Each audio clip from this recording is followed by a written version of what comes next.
अस्सलामुअलैकुम, मैं हूं फ़ाइज़ा मलिक और आप देख रहे हैं प्रोग्राम डायलॉग। नाज़रीन, आज के प्रोग्राम में हम बात करेंगे ऐसे मौज़ूआत के ऊपर जो कि पूरी दुनिया बल्कि मुख्तलिफ़ जगहों पे उसके ऊपर जो है वो अवामी राय, सलामती, सियासत जो है वो तमाम तर चीज़ें उसके ऊपर डिपेंड करती हैं। सबसे पहले हम बात करेंगे पासदाराने इनकलाब के हवाले से, चूँकि हमने देखा कि ईरान का जो मामला है, तेज़ी से बदलती हुई जो मशरिक़ वस्ता की सख्त सूरत हाल है, उसमें जो है वो अमेरिका की जानिब से और ईरान की जानिब से सख्त किस्म के जो बयानात हैं वो भी आ रहे हैं एक दूसरे के ख़िलाफ़, और जिनसे हम ये देख रहे हैं कि हर जगह पर जो है वो डिफरेंट किस्म की राय जो है वो आ रही है। और इसके साथ साथ हमने ये भी देखा कि अमेरिका की जानिब से जो इस वक्त जिस तरह की सूरत हाल बनाई जा रही है, सो वो भी हमारे सामने है। साथ ही साथ नाज़रीन, हमने ये देखा कि एक तरफ तो ईरान और अमेरिका के दरमियान जो कशीदगी है, अमेरिकी हमलों की वजह से जो अमेरिकी फ़ौजी हैं उनकी जानिब से जो हमले किए जा रहे हैं उससे हलाकतें भी हो रही हैं और डिफरेंट तनसीबात के ऊपर भी हमले किए जा रहे हैं, जिससे कशीदगी जो है वो बढ़ती हुई नज़र आ रही है। और इस हवाले से एक अलर्ट भी जारी किया गया है। लेकिन सवाल यही है कि अब इस वक्त दुनिया जो है वो एक नई जो एक महाज है उसकी तरफ बढ़ रही है, और ये जो महाज है ये कहाँ तक रुकेगा, इस हवाले से क्या डेवलपमेंट हो सकती हैं और होंगी। साथ ही साथ दूसरी जानिब हमने ये देखा कि भारत के अंदर नौजवानों की जानिब से एक तहरीक चलाई गई और एक एहतजाज किया गया, और इस एहतजाज की वजह से हमने देखा कि भारत के अंदर एक बड़ा इनकलाब जो है वो देखने में आया है। नाज़रीन, हमने देखा कि जेंज़ीज़ की जब भी हम बात करते हैं और जेंज़ीज़ की जानिब से जो एक एहतजाज किया गया वो रंग ले आया, और भारत के जो तालीमी निज़ाम है उसने बिलाखिर घुटने टेक दिए हैं। हमने देखा कि धर्मेंद्र प्रधान ने जो है वो इस्तीफ़ा दे दिया है। अगर इसकी बैकग्राउंड पे जाएं तो ये कोई ऐसी सियासी जमात नहीं थी, ना ही इसमें हम ये कह सकते हैं कि कोई इतना ज़्यादा सियासी असर रसूख इसमें शामिल था। लेकिन हुआ कुछ इस तरह से कि जब पार्लियामेंट के अंदर जो नौजवान हैं, जो नौजवानों के प्रोटेस्ट करने के हवाले से या नौजवानों की जो हुकूक है उस हवाले से जो वहाँ के एक सेनेटर थे, उन्होंने नौजवानों को कॉकरोच कह के मुखातिब किया था, और इसी बात को जो है वो ऐसा मीम भी लिया गया और उसको सोशल मीडिया के ऊपर इतना वायरल कर दिया गया कि वो एक पार्टी के तौर पर नजर आया, और जिस तरह से फिर उसके अंदर नौजवानों ने हिस्सा लिया और उसको एक ऐसी तंजीम में कन्वर्ट कर दिया शायद जो तसव्वुर भी नहीं किया जा रहा था। उस वक्त तो खैर इतना ज़्यादा नहीं था। उस जो कॉकरोच जनता पार्टी थी वो फिर एक सोशल मीडिया के तहत ही जो है वो नज़र आ रही थी, और उसमें लोग जो है वो शामिल हो रहे थे, नौजवान बिलखुसूस। लेकिन फिर हमने ये देखा कि अब रिसेंटली एक जो पर्चा लीक हुआ, जो मेडिकल का एक पर्चा था वो लीक हुआ, उसके बाद जिस तरह से कॉकरोच जनता पार्टी ने उसके ऊपर स्टैंड लिया और जिस तरह से उन्होंने हड़ताल की, एहतजाज किया, वो एहतजाज भी जो है वो भी काफ़ी अनएक्सपेक्टेड था कि इस तरह का एहतजाज भारत के अंदर होगा। भारत के अंदर जो एहतजाज हुआ उस पर हमने ये देखा कि फिर जो उसके रिज़ल्ट सामने आए, हमने देखा कि धर्मेंद्र प्रधान ने जो है वो एक्स पर अपना एक बयान भी जारी किया। उन्होंने कहा कि गुज़िश्ता 10 दिनों के वाक़यात को देखकर मेरा दिल जो है वो शदीद दुखी है इस वक्त, और भारत के नौजवान ताकत ही इस मुल्क की असल ताकत है, और इसी के साथ साथ उन्होंने इस्तीफ़ा भी दे दिया। जानने की ये कोशिश करेंगे कि ये इस्तीफ़ा कितनी अहमियत का हामिल है, इससे मोदी सरकार को कितना बड़ा धचका लगा है, क्योंकि अगर हम देखें तो 27 को जो है वो इलेक्शन भी होने जा रहे हैं कश्मीर के अंदर, और कश्मीर में जो हालात इस वक्त बनाए गए हैं और जिस तरह के हालात का सामना है इस कश्मीर को, उसमें कहीं ना कहीं पर नहीं बल्कि पूरी की पूरी तरह से भारत जो है वो इन्वॉल्व है। कितना असर पड़ेगा इन इलेक्शंस के ऊपर, और जिस तरह से इस वक्त मोदी जो है वो अपने ऊंचे हथकंडे कर रहा है, लेकिन अपने मुल्क के अंदर जिस तरह से अवाम उसके खिलाफ है इस वक्त, और अवाम जिस तरह सड़कों पर आ रहे हैं, एहतजाज कर रहे हैं, तो आने वाले दिनों में क्या पोजीशन बनती हुई नज़र आ रही है मोदी की। इन तमाम तरह सूरत हाल के ऊपर जो है वो हम आज के प्रोग्राम में डिस्कशन करेंगे। हमारे साथ जो पैनल मौजूद है उसका तारुफ मैं करवाती चलूँ। इम्तियाज़ आलम साहब हमें ज्वाइन कर रहे हैं, तजियाकार हैं। इसके साथ साथ असद खरल साहब हमारे साथ मौजूद हैं, तजियाकार हैं। राखिद जुल्फ़िकार अली साहब हमारे साथ मौजूद हैं, तजियाकार हैं। आप तीनों को प्रोग्राम में वेलकम कहते हैं। इम्तियाज़ साहब, आपसे प्रोग्राम का आगाज़ करूँगी। सर, सबसे पहले बात कर लेते हैं आज के अहम तरीन डेवलपमेंट के ऊपर, और आज हमने देखा कि भारत के अंदर एक बड़ा चेंज हमें देखने में नज़र आया है। एक ऐसी पार्टी जो कि हम कह सकते हैं कि सोशल मीडिया की जमात थी, लेकिन उसने मोदी सरकार को घुटने टेकने पर मजबूर कर दिया। क्या कहेंगे, क्या सम्राट देख रहे हैं आने वाले दिनों में? ये बहुत इसके मज़ाहिर हम देख चुके हैं। जो ये जिससे कहा जाता है जनरेशन जेड, यस। जी जनरेशन। हमने नेपाल में तब्दीली देखी, हमने बांग्लादेश में देखी, हमने श्रीलंका में देखी। जी। वहां पे उसका एजेंडा बहुत सियासी था और हुकूमत गिराने का था और हुकूमत बदलने का था। ये जो कॉकरोच जनता पार्टी बनी, ये असल में एक सटायर किया था एक हिंदुस्तान के चीफ जस्टिस ने। कहा था कि ये नौजवान तो कॉकरोचों की तरह है, और तो तजलील सी की थी उन्होंने नौजवान नस्ल की, जिस पर ये रद्द अमल आया। और ये नौजवान बॉस्टन यूनिवर्सिटी में पढ़ता था, तो इसने फौरन ये उस पर कॉकरोच जनता पार्टी का नारा लगा दिया। वो आग की तरह फैल गया और तकरीबन 30 मिलियन यानी 3 करोड़ उसे फॉलोअर्स मिल गए, जो कि बीजेपी के फॉलोअर से कहीं ज्यादा है, कांग्रेस और बीजेपी के मिलाकर। तो इस तरह दूसरी तरफ हम देखते हैं कि वैंगचुक जो है वो जो है लद्दाख के लीडर हैं, एनवायरमेंटलिस्ट हैं, और वो पहले भी 2025 में वहाँ पे एक स्टेट के स्टेटस के लिए लड़ते रहे हैं, और उन्होंने वहाँ पे पहले भी भूख हड़ताल की थी। बिल्कुल। और काफी वहाँ पे हंगामा रहा था।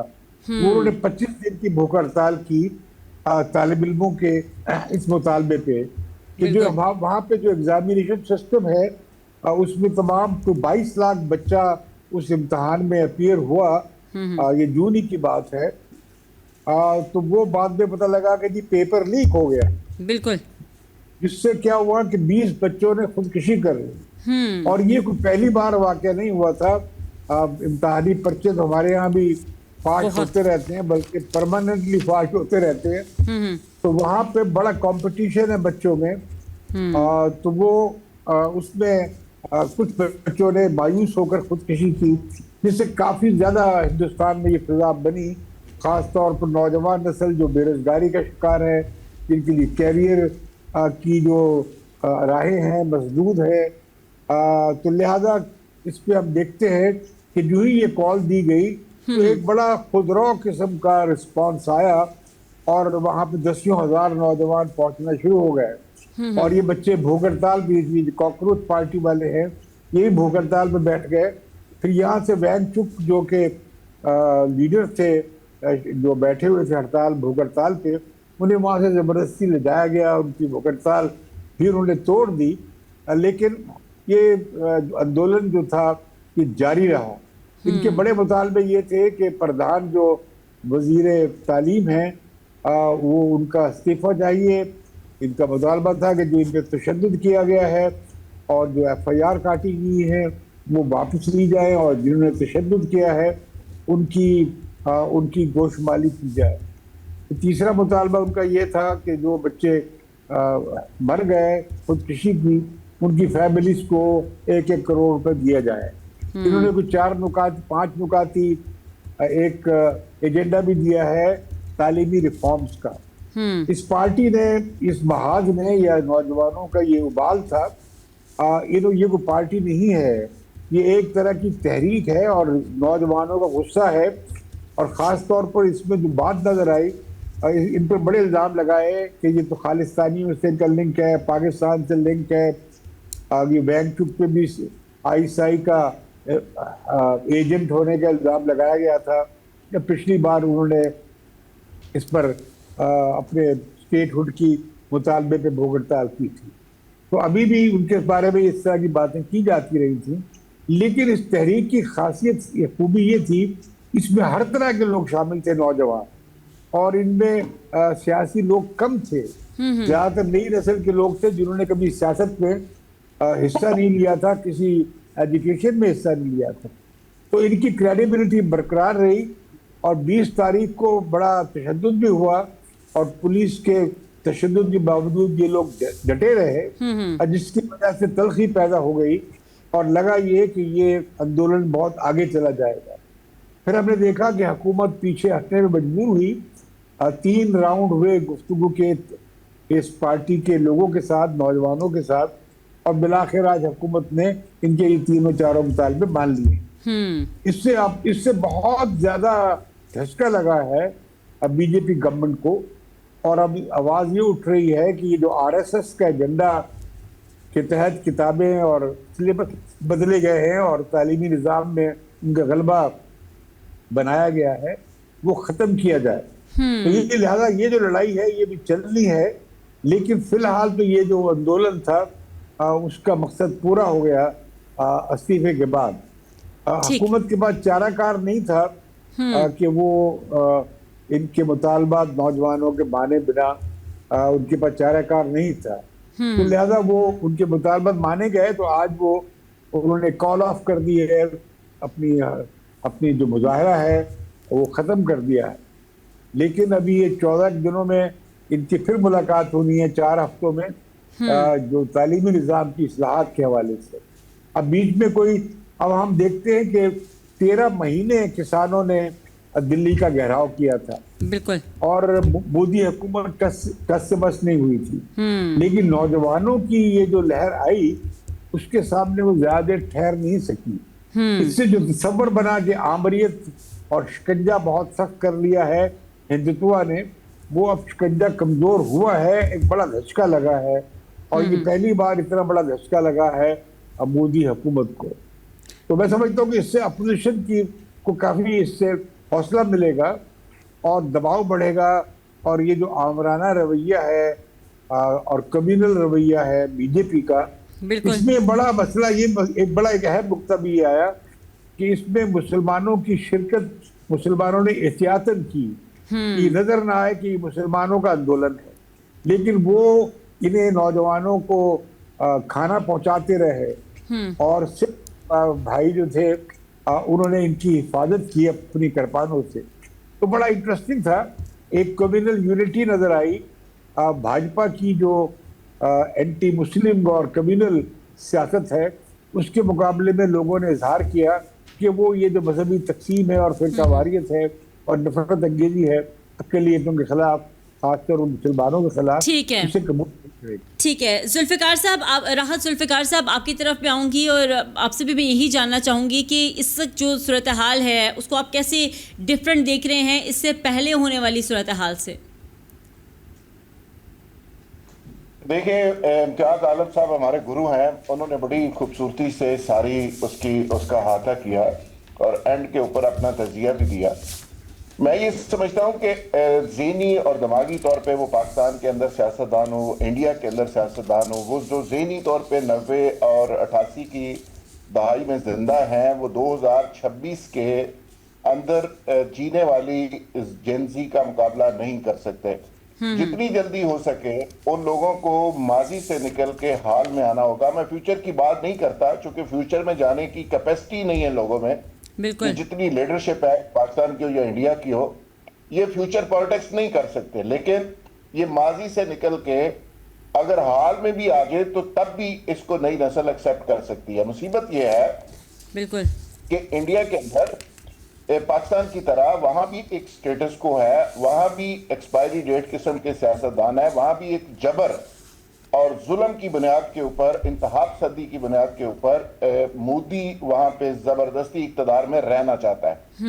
भारत का जो सेक्युलर भारत है, दुनिया का सबसे बड़ा डेमोक्रेसी कहलवाने वाला वो भारत, आज उसका चेहरा मोदी ने बुरी तरह से मसक कर दिया है। बिल्कुल, इस मोमेंट के अंदर कि नौजवानों की जो तहरीक है, इसके अंदर मुझे ऐसे लगा कि एक नए इंडिया की, नए भारत की बुनियाद रखी गई है। बिल्कुल, और ये नए भारत की बुनियाद, अच्छा, नए भारत की बुनियाद है, एक्चुअली ये नए भारत की एक बुनियाद रखी जा रही है।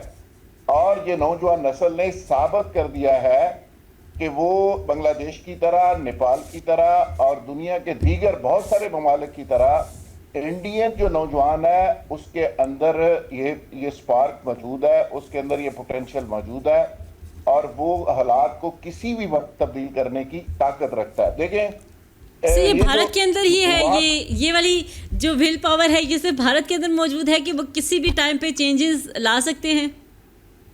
ये इसलिए मैं कह रहा हूं कि वहां पे इतना कुछ हुआ, लेकिन पुलिस किसी के घर में जाके किसी के घर के दरवाजे नहीं तोड़े, वहां पे उनके ऊपर उस तरह की FIR नहीं हुई, वहां के उनकी माओ बहनों को नहीं उठाया गया, वहां पे इंडिया के अंदर हुआ क्या कि जब ये नौजवान नस्ल निकली है, इस नौजवान नस्ल को वहां की एस्टेब्लिशमेंट ने इसको ऑन किया। वहां की इवन फौज के अंदर से जो आवाज आई, उन्होंने कहा कि भाई ये नौजवान नस्ल है, इससे बात करो, हम इस पे गोली नहीं चला सकते। फिर वहां पे अदलिया से ये आवाज आई कि भाई ये जो आप कर रहे हैं ये बड़ी ज्यादती कर रहे हैं। तो वहां पे मोदी कोशिश के बावजूद भी, ख्वाहिश के बावजूद भी रियासती जो ऑर्गन्स हैं वो उसके साथ खड़े नहीं हुए। तो उसकी वजह से मोदी को घुटने टेकने पड़े और मोदी को वहां पे भागना पड़ा। अब देखिए, दो तीन चीजें और बड़ी इंपॉर्टेंट है।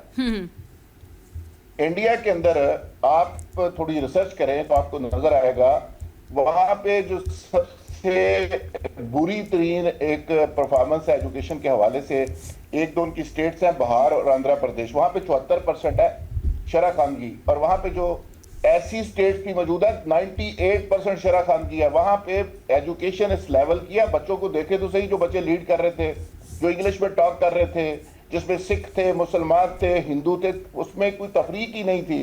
तो ये मैं इसलिए इसको कह रहा हूं कि नए इंडिया की, नए भारत की एक बुनियाद इसलिए कह रहा हूं कि जो भारत पहले दिन से भारत था, अखंड भारत वाला अब जो कॉन्सेप्ट है वो शायद कम हुआ है। भारत का जो चूरन बेचते हैं मोदी साहब, वो भारत तो हमें यहाँ पे नजर आया इस नौजवान नस्ल के अंदर। फिर दूसरा क्या हुआ कि इनके साथ फनकार खड़े हो गए, ह्यूमन राइट एक्टिविस्ट खड़े हो गए, उनके साथ अदाकार खड़े हो गए। सलमान खान ने वीडियो जारी की, नसीरुद्दीन शाह ने वीडियो जारी की, पूरी सिविल सोसाइटी उनके साथ खड़ी हुई। और फिर सबसे बड़ी बात यह है कि वो बच्चे क्या रहे थे, बच्चे तो बात कर रहे थे भाई तालीमी जो एजुकेशन सिस्टम है इसको आपने बर्बाद कर दिया है, जो किसी भी नस्ल की एक बेस होती है। तो एजुकेशन सिस्टम के इस्लाहात की वो बात कर रहे हैं। तो ये एक ऐसा बुनियादी एक मुतालबा और क्वेश्चन था जो पूरी कौम को अपील कर रहा था, जिसपे फनकार भी खड़े हो गए, जिसपे अदाकार भी खड़े हो गए, जिसपे गुलकार भी खड़े हो गए, जिसपे ह्यूमन राइट एक्टिविस्ट ने भी कहा कि भाई बच्चे बात तो ठीक कर रहे हैं। अच्छा, अब जो एजुकेशन मिनिस्टर जिसने इस्तीफा दिया है, मैं उसका देख रहा था, वो मास्टर ऑफ आर्ट्स है, एमए उसने भी किया हुआ है। इससे पहले वो वजीर तालीम और कुदरती गैस रहे हैं, इससे पहले वो वजीर स्टील रहा है, फिर स्किल एंड डेवलपमेंट का वजीर है। 4-5 वजारतें उसके पास रही हैं, लेकिन इसके बावजूद उसकी एक्सेप्टेंस उस नौजवान नस्ल में नहीं हुई। लेकिन आप बॉर्डर से जरा पाकिस्तान आ जाएं तो यहाँ पे सिंध के अंदर पूरा सीएसएस का पर्चे बिक जाता है, ये नहीं पता चलता। लेकिन सर अभी तो बिकने के साथ साथ अभी आवाम जो है वो इतनी ज़्यादा बेजार हो चुकी है कि अब 50% हमने देखा कि सीएसएस में अब जो बच्चे हैं वो हिस्सा ही नहीं ले रहे, अब इम्तिहान ही नहीं दे रहे, इतना ज़्यादा। देखें वहाँ पे नौजवान नस्ल खड़ी हुई, वहाँ पे अदलिया ने आवाज़ बुलंद की, वहाँ पे फौज के अंदर से आवाज़ बुलंद हुई, वहाँ पे सिविल सोसाइटी खड़ी हो गई। मैं पाकिस्तान को अगर 2-3 मिसालें आपको दे दूँ, यहाँ पे पूरे पर्चे आउट हो जाते हैं, सीएसएस की सीटें सिंध में तकसीम कर दी जाती हैं। यहाँ पे जो हालत एजुकेशन के साथ हो रही है, जो प्राइवेट एजुकेशन माफिया इस मुल्क में कर रहा है, लेकिन मजाल है कि कोई जू तक नहीं रिंगती। सर ये तो फिर हम सबका अपना फेलियर है ना कि हम लोग इस हवाले से कोई इकदामात नहीं करते, ना हमें इसके ऊपर कोई कंसर्न्स होते हैं। नहीं, फेलियर ये है कि मैं इसमें कह रहा हूँ, हम भारत को गालियां तो बहुत देते हैं, लेकिन इसका मतलब है कि भारत के सिस्टम के अंदर अभी भी जान है कि वो इस तरह की चीजों पे रिस्पॉन्ड करता है। मोदी जैसा शख्स जो है वो दुनिया का सबसे जालिम तरीन शख्स है, बुचरा गुजरात, हिटलर, यानी वो शख्स घुटने टेकने पे मजबूर हो गया। तो इसका मतलब ये हुआ कि वहां का जो सिस्टम है, वहां का जो निजाम है, उसके अंदर अभी भी थोड़ी सी जान है, निजाम के अंदर जान है अभी भी थोड़ी सी। ठीक है सर, पॉइंट आपका आ गया हुई है, तो उसको रिस्पॉन्ड मिला। ठीक है असद साहब, आप क्या कहेंगे, क्योंकि जिस तरह से हम देखते हैं, अगर मोदी की हम बात करें, जिस तरह का मोदी का एक इन्फ्लुएंस है, फिर मोदी की जिस तरह से हम देख रहे होते हैं कि जो एक विजन है जो कि इस तक हिंदुत्व को प्रमोट करना है, और जिस तरह से उसने अपना एक इन्फ्लुएंस रखा हुआ है, उसके होते हुए एक सोशल मीडिया की जमात जो है वो इतना बड़ा एक इन्फ्लुएंस ले आएगी, क्या समझते हैं? ये अनएक्सपेक्टेड था, मोदी एक्सपेक्ट ही नहीं कर पा रहा था कि इस तरह से कोई आएगा और वो जो मामलात है वो इस तरह से आगे बढ़ेंगे और लोगों को। सर इसमें बेसिक चीज़ें क्या हैं, कैसे इतना बड़ा चेंज जो है वो आ गया, और वो भी भारत जैसे मुल्क में जहाँ पर मोदी मौजूद है अभी? देखिए, जो एक घुटनज़दा माहौल था और जो उसकी इंतहा पसंदाना पॉलिसियां थी, उसके हवाले से जारी बात है कि लावा पक रहा था और ये उसकी टिप ऑफ आइसबर्ग है, ये चिंगारी है। और मामला ये है कि एक गैर सियासी पुरअज़म और पुरअमन और एक मुनज़्ज़म जो है एहतजाज था और उसमें बड़ा स्पेसिफिक था, उसमें उन्होंने कोई सियासी या कोई ज़ाती मफादात की बात नहीं की थी। और दूसरा ये है कि तमाम जो सेगमेंट ऑफ सोसाइटीज़ है वो भी उसके अंदर शामिल हो गए। और फिर ये है कि मोदी को ये एक्सपेक्ट कभी कर ही नहीं रहा था, क्योंकि पहले जितने भी एहतजाज हुए उसमें कुछ ना कुछ या पॉलिटिकल मामला होता था या कोई खास कम्युनिटी की जानब से होता था, खास एक तबके की जानब से जा रहे थे। और मोदी के जो गुंडे हैं, जो बीजेपी के, वो डंडे लेके आ जाते थे और उनको खामोश उनकी आवाजों को करा दिया जाता था। इस मामले में ये है कि मोदी जो है वो बेबस रहा, क्योंकि एक मैसिव लेवल का प्रोटेस्ट था और उसमें उसके जो गुंडे हैं, उनकी जो चालें हैं या जो उनकी कार्रवाइयां हैं वो नहीं चल सकी और इसी वजह से वो घुटने टेकने पर मजबूर हुआ है। और मोदी जो है, उसकी रियासत या मोदी जो है उसकी ये कमजोरी या उसको ये पता चल गया, जिस वजह से उसने सरेंडर किया और तमाम उसने मुतालबात मान लिए। लेकिन ये मैं समझता हूँ एक मोटिवेशन है उन लोगों के लिए, क्योंकि बहुत सारे जो हिंदू हैं वो जो असल उसका भारत का जो सेकुलर उसका जो चेहरा था या उसका उसका बिल्कुल इसने चेहरा बिगाड़ कर रख दिया। और बहुत सारे जो पढ़े लिखे हिंदू जो बड़ी तादाद में वो भी मोदी की इन पॉलिसियों के खिलाफ है। सिख और मुसलमान तो है ही है और दीगर जो निचले दर्जे के जो वहां पे लोग हैं। और जिस तरीके से मोदी ने वहां पे जो एक माहौल क्रिएट किया है, जिस तरह उसने इंतहा पसंदाना तरीके से सियासतदानों को दीवार के साथ लगाया गया है, मुख्तलिफ कम्युनिटीज जो है उनको दीवार के साथ लगाया गया है, खास तौर पर सिखों के हवाले से। अब देखें ना, इसके अंदर भी उसने मोदी ने वो चालें चलने की कोशिश की और मुख्तलिफ तरीके से उसने कभी खालिस्तान से लिंक करने की कोशिश की, कभी पाकिस्तान की इसमें बैरूनी हाथ की बात की। लेकिन अल्टीमेटली उसको ये अदराक हो गया कि ये हिंदुस्तान की आवाम की एक बड़ी तादाद है जो उसकी पॉलिसियों के खिलाफ उससे बड़ी नफरत करते हैं और उससे किसी सूरत भी उसकी जो ये हुकूमत है और उसका मजीद इक़्तिदार को तवालत देने के लिए वो तैयार नहीं है। तो मामला ये है कि ठीक है, इसको जरा सर इसमें भी देख लेते हैं कि जिस तरह से आपने कहा कि अब हमने देखा कि पहले तो वो एक पाकिस्तान मुखालिफ बयानियाँ चलाता था कि हमने पाकिस्तान के अंदर ये कर दिया, वो कर दिया, यहाँ से जंग कर दी। और जब भी इलेक्शन का टाइम आता था तो वो पाकिस्तान के अंदर कोई ना कोई हैपनिंग करता था और उस पर क्रेडिट लेने की कोशिश कर रहा था, लेकिन इस दफ़ा उसमें भी नाकाम हुआ।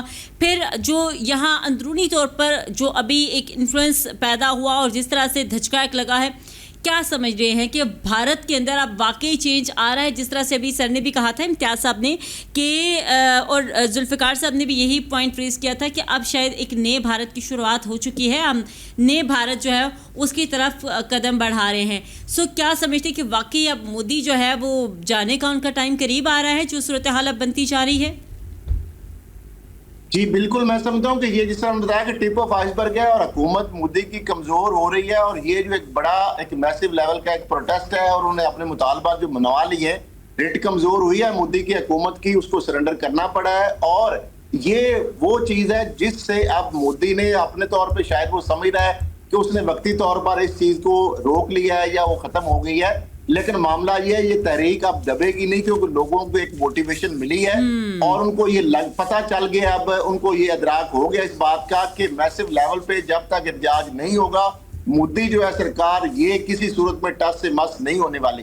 तो अब मामला ये है कि ये जो बयानियां बनाता था और जिस तरीके से लोगों को बेवकूफ बनाने की इसकी मुख्तलिफ जो चालें थी, अब वो बुरी तरह नाकाम हो गई है और उन्होंने बड़ा अच्छे तरीके से अपने आप को मनवाया। आप देखें कि एक पार्टी आती है सोशल मीडिया पे और जिस तरह मोदी और उसका जो मीडिया है, उसका जो परवरदा है, वो जिस तरीके से उन्होंने समझा कि शायद ये एक सोशल मीडिया की हद तक इनकी प्रेजेंस है, अब उसको बड़ी टक्कर की सोशल मीडिया के ऊपर भी सर हमने देखा कि जिस तरह से उनके अकाउंट्स को स्टार्ट में बैन किया गया, बंद किया गया, फिर नए नए अकाउंट्स बने, फिर उस पर लोगों ने फॉलो किया। तो ये भी स्टार्ट में हुआ कि जिस तरह से वो कहा जाता है ब्लैकआउट पे किया गया प्रॉपर तरीके से। जी बिल्कुल, मैं समझता हूँ कि ये अब मामला जो हर महाज पर उसको पसपाई हो रही है, एक तो खारजी महाज पर उसको पसपाई हो रही है, वो तो आपके सामने ये खिते में जिस तरह पाकिस्तान इमर्ज होकर निकला पूरी दुनिया के सामने और भारत जिस तरह बिल्कुल साइडलाइन होकर रह गया है। दूसरी तरफ दाखिली हवाले से अगर देखा जाए तो भारत वो वाद मुल्क है जिसमें दुनिया की सबसे ज्यादा अलहदगी की तरीके चल रही हैं, जो कि दबी हुई थी। अब इस जो एहतजाज के बाद वो सारी तरीकें जो है वो सार उठाएंगी। पहले बैरून मुल्क में तो आपको पता है खालिस्तान की तरीक जो है वो बहुत जोरों से चल रही है, भारत जो है वो काफी हद तक उनको दबा रहा था। अब ये वो सारी जो तहरीकें हैं वो दोबारा सर उठाएंगी और ये मोदी की हुकूमत के लिए बहुत बड़ा आने वाले दिनों में खतरा होगा और ये ज्यादा देर शायद अब मोदी की हुकूमत अब टिक नहीं पाएगी, क्योंकि अब वो जो आवाजें थी जिनको दबाया गया था, जिनको बिल्कुल दीवार के साथ लगाया गया था, अब वो सामने आ चुकी है, बिल्कुल कहते हैं ना कि वो बिल्कुल बाहर आ गई हैं। और अब जो है उनको दबाना, उनको साइडलाइन करना, उनकी आवाजों को दबाना या उनके ऊपर जो रियासती जबर है वो अब मजीद चलने वाला नहीं है। और ये चीजें जो है बड़ी अच्छी तरह उसको अदराक हुआ है और तभी उसने जो है वो यू टर्न लिया है और उसने अपने वजीर का इस्तीफा जो है वो भी उससे लिया है और बाकी जो उनकी बात है वो भी मान्य है, क्योंकि उसको जमीनी हकीकत का, हकायक का पता पूरी तरह चल चुका है। जमीनी हकायक का बिल्कुल बिल्कुल बजा फरमाया आपने कि अब शायद मोदी को जो है वो ज़मीनी हकायक का अंदाज़ा बखूबी हो गया है। इम्तियाज़ साहब आपकी तरफ मैं आऊँगी और इसी को हम आगे कंटिन्यू करेंगे कि जिस तरह से अभी असद साहब ने कहा कि अब शायद मोदी को ज़मीनी हकायक का अंदाज़ा हो गया, इसलिए उन्होंने यू टर्न लिया है। सो क्या समझते हैं कि अब ये जो तमाम तर इसको हम बहरान कह सकते हैं मोदी हुकूमत के लिए, तो क्या ये जो बहरान अभी पैदा हुआ है मोदी हुकूमत के लिए, ये वार्निंग साबित हो सकता है आइंदा आने वाले इंतखाबात के लिए? और जो एक हम देख रहे होते हैं ना फोकस या एक टिल्ट होता है जो नौजवानों का, और भारत की अगर हम बात करें तो वहाँ पर जो नौजवान है वो इस वक्त सबसे ज़्यादा मौजूद है, नौजवानों वाला मुल्क जो है वो कहा जाता है। तो अगर नौजवानों का ये इन्फ्लुएंस है, ये टिल्ट है, तो फिर आइंदा आने वाले इंतखाबात को किस तरह से देख रहे हैं? और जिस तरह से एक ट्रांसपेरेंसी की बात की जाती है, अगर वो नहीं भी होती या जिस तरह से इलेक्शन के बजाय सिलेक्शन की तरफ भी जाते हैं, तो फिर भी क्या मोदी हुकूमत बनाने की पोजीशन में होगा? ये निज़ाम आप कैसे देख रहे हैं? देखिए, मोदी के तो अभी अब ये टर्म शुरू हुई है, उनके अभी 3-3.5 साल बाकी हैं। और दूसरा ये कि अभी ये आंदोलन जो हुआ उससे पहले मगरबी बंगाल में तमिल मनीला कांग्रेस को बहुत बड़ी शिकस्त दी बीजेपी ने। मतलब ये तसव्वुर नहीं था कि कभी बंगाल में भाजपा वाले या बीजेपी के लोग कामयाब हो सकते। इसी तरह हम देखते हैं कि जो उनके बड़े बड़े जो मुखालिफिन थे, हरीफ थे, वो शिकस्त खाते चले गए और सिर्फ नॉर्दर्न इंडिया तक बीजेपी का दायरा असर नहीं बल्कि वो जनूब तक वो फैल गया। तो लिहाजा मैं समझता हूँ कि लेकिन इस तहरीक के नतीजे में एक यकीनन ये बात सामने आई है कि नई नस्ल बहुत बेजार है और नई नस्ल हर जगह बेजार है। कि नेपाल में भी बेजार थी, श्रीलंका में और बांग्लादेश में भी बेजार थी, इंडिया में भी बेजार है, पाकिस्तान में भी बेजार है। लोगों का मुस्तकबिल नहीं है, कैरियर नहीं है, अच्छी तालीम नहीं है और अच्छी तरबियत नहीं है, तो ये सारे रोजगार नहीं है, तो ये सारे इम्तियाज़ साहब, ये पाकिस्तान में जो आपने बेजारी की बात की, ये जरा बता दें कहाँ पे बेजार हैं, किन इश्यूज़ के ऊपर बेजार हैं, और क्या वहाँ की जो नौजवान नस्ल है, जो जेंजीज हैं, उनसे ज़्यादा हम बेजार हैं? मेरा ख्याल ये है कि काफ़ी बेजार हैं और आप ये बात दिल पे हाथ रख के बैठिए, दिल थाम के बैठिए कि ये पता नहीं है ये जो जी जनरेशन है ये कब बाहर निकल आए। अच्छा, कब यहाँ के पाकिस्तानी कॉकरोच कब बाहर निकल आए, आपको मालूम, आप शायद अंदाजा भी, आप हैरत में चले जाएंगे कि जो कॉकरोच पार्टी है 4-5 दिन में बनी। और लेकिन सर आप नहीं समझते इम्तियाज़ साहब, इसमें एक अहम पॉइंट ये भी है कि इस तरह की तहरीकें जो जिस तरह से हम काकरोच का देख रहे हैं, ये शायद तब कामयाब होती हैं जब इसमें पॉलिटिक्स का कोई भी एलिमेंट शामिल नहीं होता। नहीं, कोई जरूरी नहीं है। अभी आप देखें ना कि ये हिंदुस्तान में ये एक बड़े अरसे के बाद इतनी बड़ी कामयाब तहरीक चली। उससे पहले यकीनन जो शहरियत के कानून में तब्दीली की गई और जिस तरह वो रजिस्टर लेकर आए शहरियत का, उसके खिलाफ ज़्यादातर मुसलमानों ने और कुछ सेकुलर लोगों ने मुजाहबत की थी। लेकिन फिर बीच में वो कोविड आ गया तो बात बदल गई।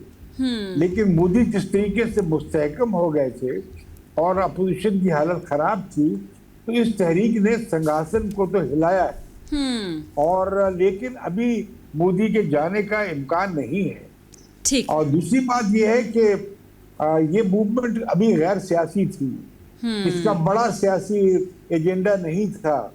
ये नहीं कह रहे थे कि मोदी हुकूमत जाए, या ये कि हम भाजपा को नहीं मानते और हिंदुत्व को नहीं मानते, वो कि ये लोग ज्यादातर बच्चे जो थे वो गैर मजहबी, आप कह रहे नॉन कम्युनल, गैर फिरका वाले थे और इनमें कोई तासुब नहीं था।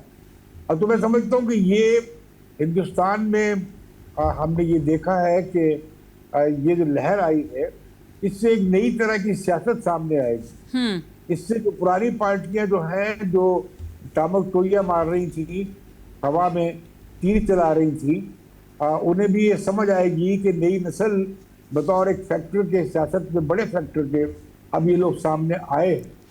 लेकिन इसमें अगर हम सर ये भी देखें ना कि ये चले एक नया चीज़ है, लेकिन सर इसमें एक चीज़ हमें समझ आई कि ये जो जनरेशन जी के बारे में बात की जाती है उसमें कोई सियासी असर रसूख की शायद इतनी ज़्यादा बात नहीं की जाती कि हमें सियासी तौर पर कोई फ़ायदा दिया जाए। इसमें सिर्फ और सिर्फ अपने बेसिक मुतालबात जो हैं उनके हवाले से ही बात की जाती है।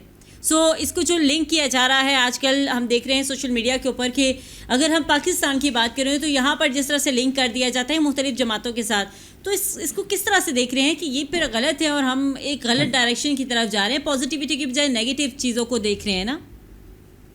नहीं, मैं तो इसे नेगेटिव नहीं समझता। मैं तो समझता हूँ कि ये जमहूरियत मजबूत हुई है हिंदुस्तान में। पाकिस्तान में अगर नौजवान नस्ल बाहर आएगी अपने मुद्दों पे और अपने मुतालबात लेकर, तो उसका बहुत अच्छा असर पड़ेगा पाकिस्तान में। लेकिन ये जो बात है हम राहत साहब से जानना चाहेंगे। राहत साहब क्या समझते हैं कि जिस तरह से अभी सर ने भी बात की कि अगर पाकिस्तान में यूथ बाहर आएगी तो बड़ा जो है वो चेंज आ सकता है, लेकिन हम देखते हैं कि पाकिस्तान में बदकिस्मती के साथ अगर यूथ बाहर आती भी है तो मैंने शायद नहीं देखा कि यूथ ने कभी बात की हो कि हमें हेल्थ फैसिलिटीज़ यहाँ पर ऐसी मिल रही हैं, हमें ये मिलनी चाहिए, इसमें इम्प्रूवमेंट होनी चाहिए, या हमारा एजुकेशन सिस्टम जो है वो इस साथ कोलैप्स कर रहा है, उसको बेहतर करने की ज़रूरत है, उसमें ये रिफॉर्म्स लाए जाएँ।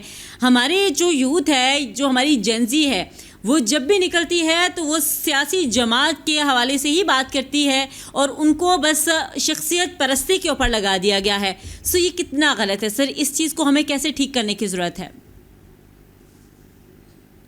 जी बिल्कुल, आप बिल्कुल ठीक कह रही हैं। यहाँ पे तो हालत ये है कि यहाँ पे कहा जाता है कि जूते मारने वाले बंदों में इजाफा कर लें, टाइम ज्यादा लगता है। और कोई ये सवाल नहीं कर रहा कि भाई जूते मारे क्यों जा रहे हैं। हालांकि सवाल तो ये होना चाहिए कि भाई हमें जूते मारे क्यों जा रहे हैं। यहाँ पे सवाल ये होता है कि हमने दफ्तरों में जाना होता है, अपने अपने काम पे जाना होता है, जूते मारने वाले बंदों में इजाफा कर लें। सिचुएशन ये है कि पाकिस्तान के अंदर इनकलाब के जो इंग्रेडिएंट है ये कई साल पहले सारे के सारे पूरे हो चुके हैं, लेकिन बदकिस्मती है कि समझ से बाहर है कि कोई डीएनए का मसला है या क्या प्रॉब्लम है। और हमारे इम्तियाज आलम साहब जैसे जो लोग हैं गोशा नशीन हो गए हैं, घरों में सुकून से बैठ गए हैं, तो इनकलाब कहाँ आना है? ये निकलेंगे तो इनकलाब आएगा। बहरहाल इस पे मैं ये ज़ाती तौर पे समझता हूँ कि आज पाकिस्तान के अंदर एक शख्स जेल के अंदर है, 74-75 साल उसकी उम्र है। 75 साल का एक ऐसा शख्स, नौजवान उसके रोमांस का शिकार है। आखिर वो कोई ना कोई सौदा तो बेचता है ना भाई। ये हम कह के थक गए हैं हमारे दोस्तों को कि भाई उसको माइनस करना है तो जो वो कहता है वो आप कर दें। मसलन वो कहता है स्टेटस को नहीं होना चाहिए तो आप स्टेटस को खत्म कर दें। वो कहता है करप्शन खत्म कर दें।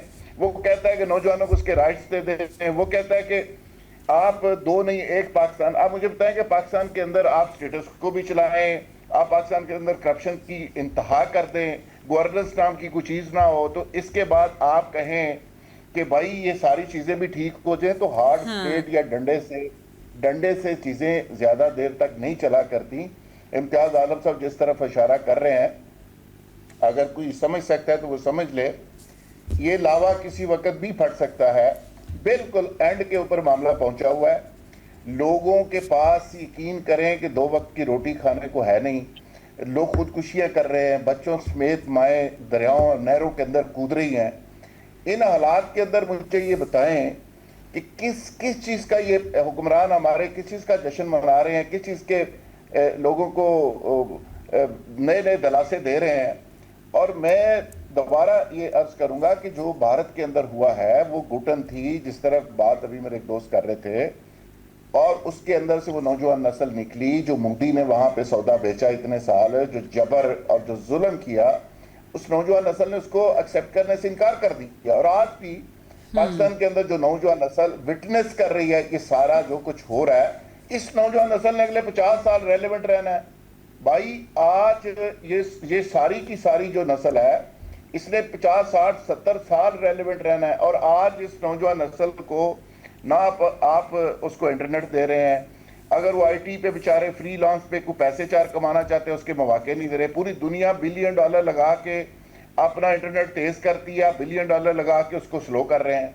आप फायरवॉल लगा रहे हैं, आप उनकी एक्टिविटी को रोक रहे हैं। सोशल मीडिया पूरी दुनिया के अंदर लोगों के लिए ब्लेसिंग बना हुआ है, आपके लिए अजाब बना हुआ है, क्योंकि आप वो कीबोर्ड वॉरियर्स का मुकाबला ही नहीं कर पा रहे। उसकी वजह यह है कि मामला नैरेटिव का है कि आपकी सोच क्या है, नौजवान नस्ल की सोच क्या है, दरमियान में फर्क बहुत है, खलीज बहुत ज्यादा है। मैं यही कह रहा हूं कि जितनी जल्दी हो सके पाकिस्तान के हुक्मरानों को इनकी सेहत के लिए अच्छा होगा, ये नौजवान नस्ल की जबान को समझें, उनके एहसास को समझें, जज्बात को समझें, जनसी को समझें। लेकिन सर राहत साहब, हमें ये चीज़ समझ नहीं आती कि हमारे नौजवानों के एहसास और उनकी जुबान और उनकी जज्बात क्या हैं आज तक।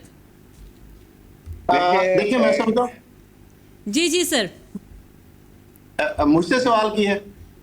जी सर, आप जवाब दे दीजिए असद साहब।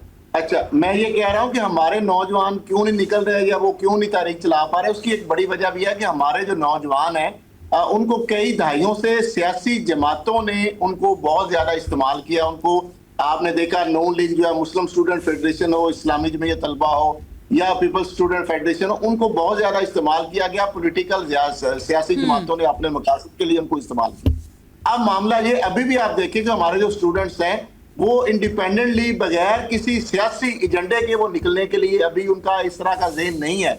और यही वजह है कि उनके जब सियासी एजेंडों के साथ आप निकलते हैं तो कोई भी तहरीक आपकी स्टूडेंट जो है वो कामयाब नहीं कर सकते। उनके जो, अगर वो आप देखें कि पर्चे तो यहाँ पे भी लीक होते हैं, लेकिन क्या वजह है कि कभी सिंध में भी आए रोज पर्चे लीक होते हैं, सर वीडियोस मौजूद है, एविडेंस मौजूद होते हैं।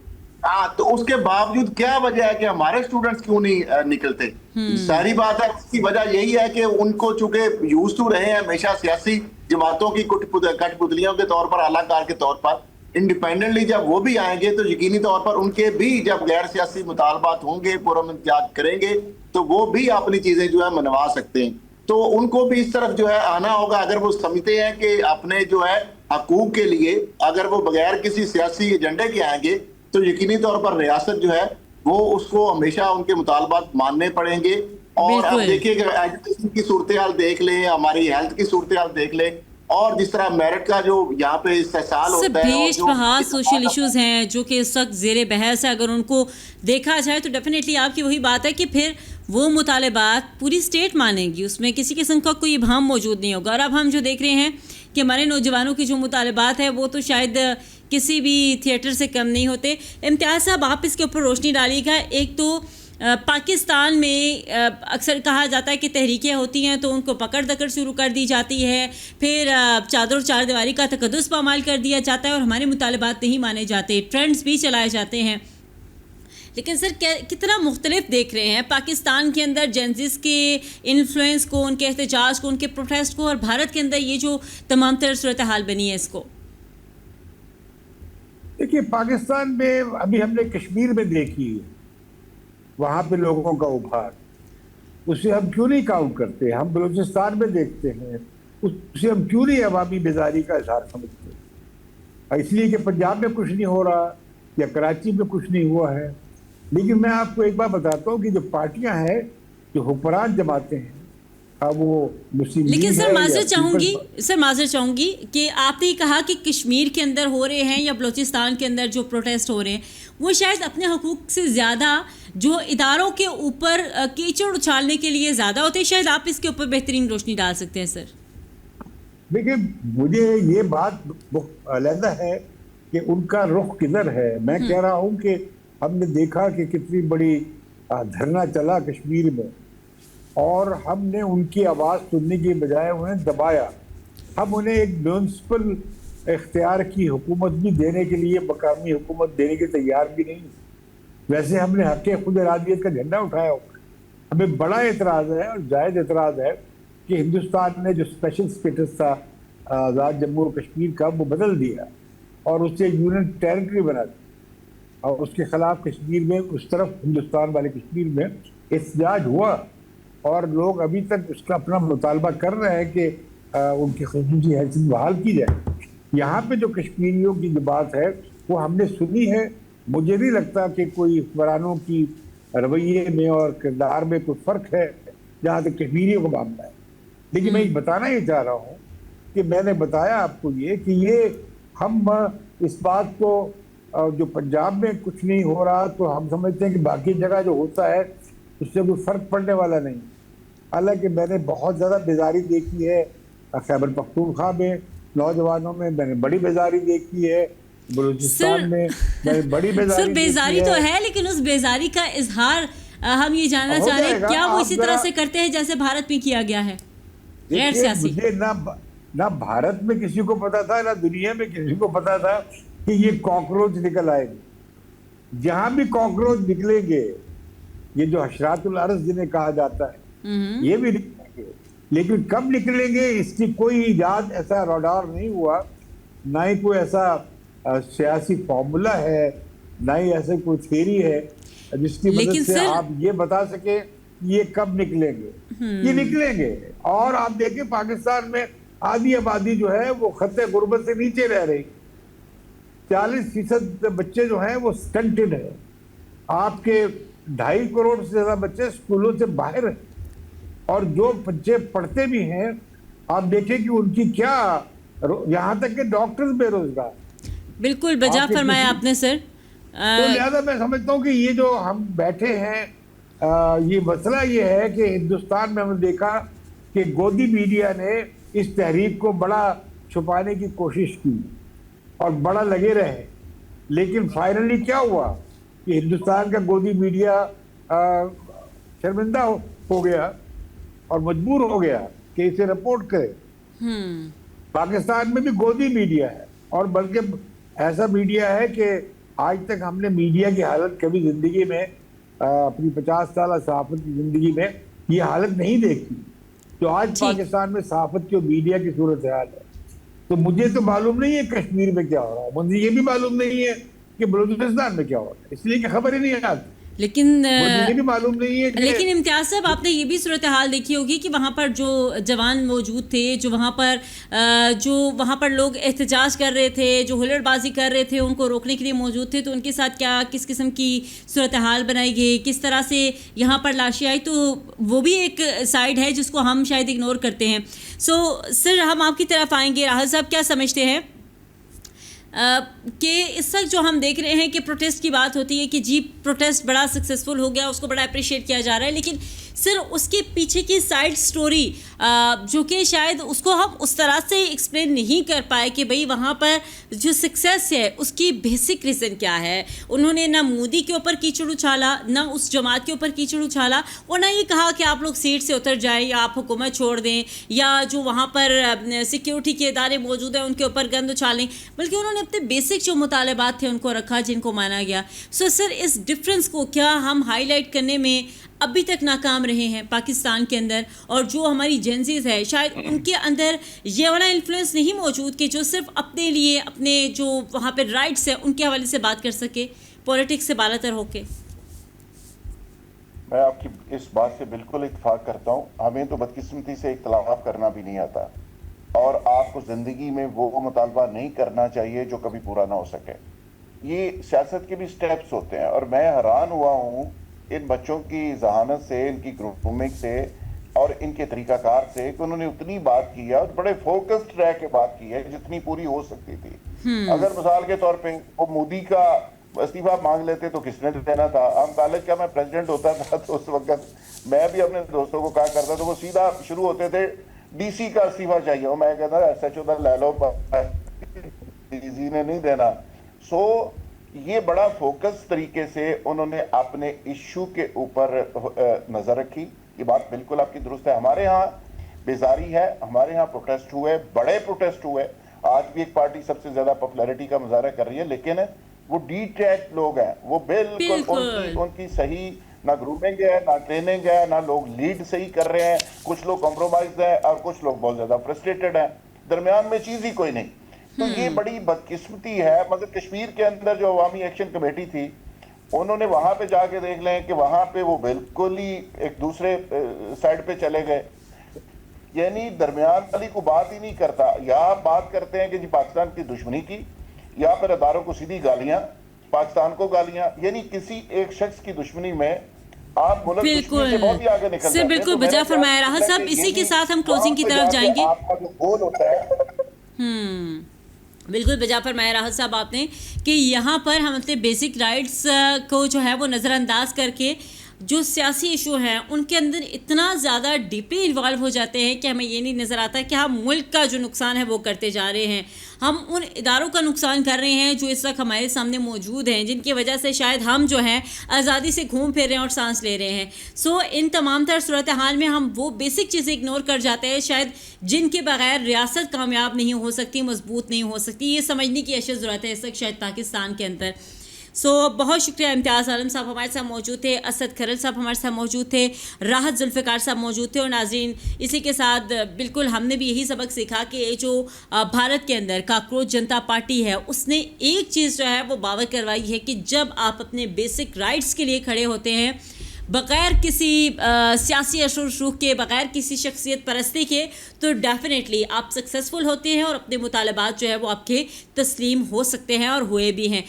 ये बहुत ज़बरदस्त एग्जाम्पल सेट हुई है और भारत जैसे मुल्क में इस तरह की एग्जाम्पल सेट होना शायद हम सब लोगों के लिए एक बड़ा मैसेज है। इसी के साथ आज के प्रोग्राम से दीजिए इजाज़त, अल्लाह ने के बाद।